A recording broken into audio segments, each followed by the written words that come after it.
الذين يقيمون الصلاة ومما رزقناهم ينفقون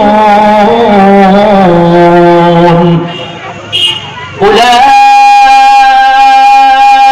هم المؤمنون حقا لهم درجات عند ربهم ومغفرة ورزق كريم صدق الله المولانا العظيم وصدق رسوله النبي الكريم ونحن على ذلك من الشاهدين والشاكرين والذاكرين والحمد لله رب العالمين محمد آكل كفور متايا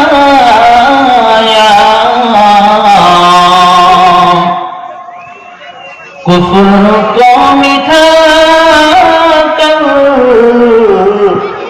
صداقة بدايا لا إله إلا الله لا إله إلا الله لا إله إلا الله محمد رسول الله صلى الله عليه وسلم আলহামদুলিল্লাহ আল্লাহ রাব্বুল আলামিনের দরবারে অসংখ্য অগণিত শুকর সুজুদ যে মহান রব্বুল আলামিন আপনাকে আমাকে দয়া করে মেহেরবান করে এশারের নামাজ জামাআত সহকারে আদায় করার পরে দ্বীনি মজলিস কোরআনের মজলিস জান্নাতের বাগানে বসার মতো আসার মতো তৌফিক দান করেছেন এজন্য সেই মহান রবের দরবারে দিল থেকে কালিমাতে শুকর আদায় করি আলহামদুলিল্লাহ লক্ষ কোটি দরুদ সালাম রাহমাতুল লিল আলামিন খাতামুন নবিয়্যিন সাইয়্যিদুল মুরসালিন হযরত মুহাম্মদ মুস্তাফা সাল্লাল্লাহু আলাইহি ওয়াসাল্লামের উপর আমি আপনাদের সামনে কোরআনে কারীম থেকে একটি আয়াত তেলাওয়াত করেছি আল্লাহ চাহে তো এই আয়াত সামনে কিছু কথা বলার চেষ্টা করবো আমা তাওফীক ইল্লা বিল্লাহ যেহেতু সময় সংক্ষিপ্ত আকারে আলোচনা করব আল্লাহ রাব্বুল আলামিন কোরআনে কারীমের মধ্যে জানিয়ে দেন الذين يقيمون الصلاة ومما رزقناهم ينفقون أولئك هم المؤمنون حقا لهم درجات عند ربهم ومغفرة ورزق كريم الله رب العالمين বান্দাদেরকে জানিয়ে দেন আমার যেই বান্দা আমি রবের দেওয়া সালাতের হেফাজত করলো নামাজ কায়েম করলো আমার রবের নামাজের হেফাজত করলো এবং মিম্মা রাযাকনাহুম ইউনফিকুন আমি আল্লাহ রাব্বুল আলামিন আমার বান্দাকে যেই রিজিক দান করেছি যেই টাকা পয়সা দান করেছি যেই ধন দৌলত দান করেছি আমার বান্দা আমার হুকুমে দ্বীনের পথে খরচ করলো আমার যেই বান্দা সালাত আদায় করলো নামাজ আদায় করলো নামাজের ইহতিমাম করলো এবং আমি রবের দেওয়া রিজিক থেকে ব্যয় করলো উলাইকা হুমুল মুমিনুন হাক্কা ওই বান্দাই প্রকৃত মুমিন আর যেই বান্দা প্রকৃত মুমিন আল্লাহ রাব্বুল আলামিন বলেন আমি আমার ওই বান্দার জীবনের সমস্ত গুনাহকে maaf করে দিব সুবহানাল্লাহ শুধু তার গুনাহকে maaf করে দিব তাই নয় আমার এই বান্দাকে আমি এমন জায়গা থেকে সম্মানজনক রিজিক দান করব যে বান্দা কখনো কল্পনাও পারবে না, এই জায়গা থেকে আমার রিজিক আসতে পারে। তো আল্লাহ রাব্বুল আলামিন কোরআনে কারীমের মধ্যে বলেন, আমার দেওয়া রিজিক থেকে ব্যয় করো। আজ রাজাপুর যে তাফসীরুল কোরআন মাহফিল আমার যুবক ভাইয়েরা আয়োজন করেছেন, যেই সংগঠন থেকে আয়োজনটা হলো, লক্ষ লক্ষ টাকা তারা তাফসীরুল কোরআন মাহফিলের জন্য ব্যয় করলো। আল্লাহ রাব্বুল আলামিন ঘোষণা অনুযায়ী আল্লাহ রাব্বুল আলামিন তাদের রিজিকের মধ্যে বারাকাত দান করবেন। সুবহানাল্লাহ। এজন্য আমরা আগামী থেকে তৈরি হব, আমরা এই সংগঠনে ঢুকে এই সংগঠনের সাথে সম্পৃক্ত হয়ে আমরা সকলের সহযোগিতার হাত বাড়িয়ে আগামী থেকে আরো ব্যাপক যেন এই তাফসীরুল কোরআন মাহফিলের আয়োজন করতে পারে। আল্লাহ রাব্বুল আলামিন আমাদের সকলকে সেই তৌফিক দান করুন। তো আমি যে আয়াতে কারিমা তেলাওয়াত করেছিলাম, আল্লাহ রাব্বুল আলামিন বলেন, আমার যেই বান্দা নামাজকে হেফাজত করলো, আমার দেওয়া রিজিক থেকে ব্যয় করলো, ওই বান্দাই প্রকৃত মুমিন।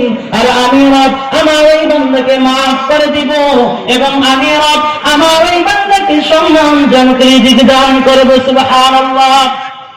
আল্লাহ রাব্বুল আলামিন কোরআনে কারীমের 18 নম্বর পারা সূরাতুল মুমিনুনের মধ্যে প্রথমেই বলেন, قد أفلح المؤمنون الذين هم في صلاتهم خاشعون قد أفلح المؤمنون মুমিনরা সফল কাম ঈমান এনেছে যারা সফল হয়েছে তারা কথা বলে না, ঈমান এনেছে যারা সফল হয়েছে তারা। আল্লাহ রাব্বুল আলামিন বলেন, আমার যেই বান্দা খাঁটি মুমিন, আমার যেই বান্দা ঈমানদার, আমার যেই বান্দা আমি রবের উপরে ঈমান আনলো, আমার যেই বান্দা ঈমানের উপরে অবিচল থাকলো, আমার যেই বান্দা ইসলামের উপরে অবিচল থাকলো, আল্লাহ রাব্বুল আলামিন বলেন, قد أفلح المؤمنون আমার যেই বান্দা ঈমানদার ওই বান্দাই সফল কাম। সুবহানাল্লাহ। এরপরে আল্লাহ রাব্বুল আলামিন বলেন, الذين هم على صلاتهم يحافظون আমার যেই বান্দা মুমিন, আমার যেই বান্দা ঈমানদার, আমার ওই বান্দা নামাজটা কিভাবে পড়ে, আমার এই বান্দা ঈমানদারের পরিচয় হলো নামাজের মাধ্যমে। কিসের মাধ্যমে? নামাজের মাধ্যমে। আল্লাহ রাব্বুল আলামিন বলেন, الذين هم على صلاتهم يحافظون আমার ওই বান্দা নামাজের হেফাজত করলো এবং এমন ভাবে নামাজ আদায় করলো, খুশু খুশুর সাথে বান্দা নামাজ আদায় করলো। কেমন ভাবে আমার ঈমানদার বান্দা নামাজ আদায় করে? আল্লাহ রাব্বুল আলামিন বলেন, আমার যেই বান্দা ঈমানদার ওই বান্দা অত্যন্ত দৃঢ়তার সাথে খুব খেয়াল করে খুশু খুশুর সাথে আমি রবের কুদরতি কদমে সিজদা করে। আর যখন আমার বান্দা আমি রবের আনুগত্য করে, আমি রবের উপর সন্তুষ্ট হয়ে আমি রবের জাহান্নামের ভয়ে আমি রবের কুদরতি কদমে সিজদা করে, আর আমি ওই বান্দার জীবনের সমস্ত গুনাহকে maaf করে দেই। সুবহানাল্লাহ। নবী মুহাম্মদুর রাসূলুল্লাহ সাল্লাল্লাহু আলাইহি ওয়াসাল্লাম ইরশাদ ফরমান, হযরত আবু যর রাদিয়াল্লাহু তাআলা আনহু থেকে বর্ণিত, রাহমাতুল লিল আলামিন সাল্লাল্লাহু আলাইহি ওয়াসাল্লাম বলেন, একদিন হযরত মুহাম্মদুর রাসূলুল্লাহ সাল্লাল্লাহু আলাইহি ওয়াসাল্লাম শীতের সময় বাহিরে তাশরীফ আনতে গেলেন।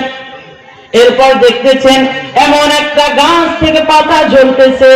নবী মুহাম্মদুর রাসূলুল্লাহ সাল্লাল্লাহু আলাইহি ওয়াসাল্লাম ওই গাছের ডালটাকে ধরলেন। রাহমাতুল লিল আলামিন সাল্লাল্লাহু আলাইহি ওয়াসাল্লাম যখন ওই গাছের ডালটাকে ধরলেন, এর কারণে ওই গাছের পাতাগুলো আরো ঝরে পড়তে লাগলো।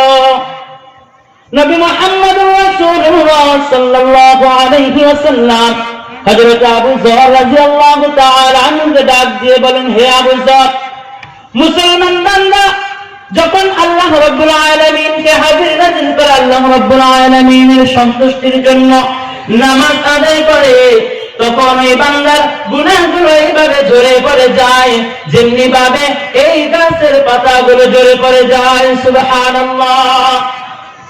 আল্লাহ রাব্বুল আলামিন কোরআনে কারীমের মধ্যে অন্য এক জায়গায় বলেন, ইন্নাস সালাতা তানহা আনিল ফাহশাই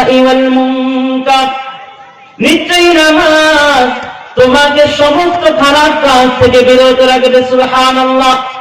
যেই বান্দা নামাজ পড়বে, যেই বান্দা আল্লাহ রাব্বুল আলামিনের কুদরতি কদমে সিজদা দিবে, আল্লাহ রাব্বুল আলামিন বলেন ইন্নাস সালাতা তানহা আনিল ফাহশাই ওয়াল মুনকার, নিশ্চয়ই নামাজ সমস্ত কাজ থেকে বিরত রাখে। এই জন্য বান্দা নামাজ খুব সুন্দরভাবে আদায় করতে হবে। আল্লাহ রাব্বুল আলামিনকে হাজির নাজির করে নামাজ আদায় করবে। যেন আমি নামাজ আদায় করতেছি আমার ভাবতে হবে এটাই আমার জীবনের শেষ নামাজ। আমি যখন নামাজের মধ্যে সূরা ফাতিহা তেলাওয়াত করব, আলহামদুলিল্লাহি রাব্বিল আলামিন, তখন আমার ভাবতে হবে এটাই আমার জীবনের শেষ তেলাওয়াত। আর মনে হয় আর রহমানির রহিম, এটা আমি পড়তে পারি নাও পড়তে পারি। আল্লাহ রাব্বুল আলামিন যদি হুকুম করেন তাহলে এই অবস্থায় আমার জানটা চলে যেতে পারে। এই জন্য সর্ব অবস্থায় সব সময় আমরা যখন নামাজ পড়ব তখন অবশ্যই একাগ্রতার সাথে আল্লাহ রাব্বুল আলামিনকে হাজির নাজির করে নামাজ পড়ব।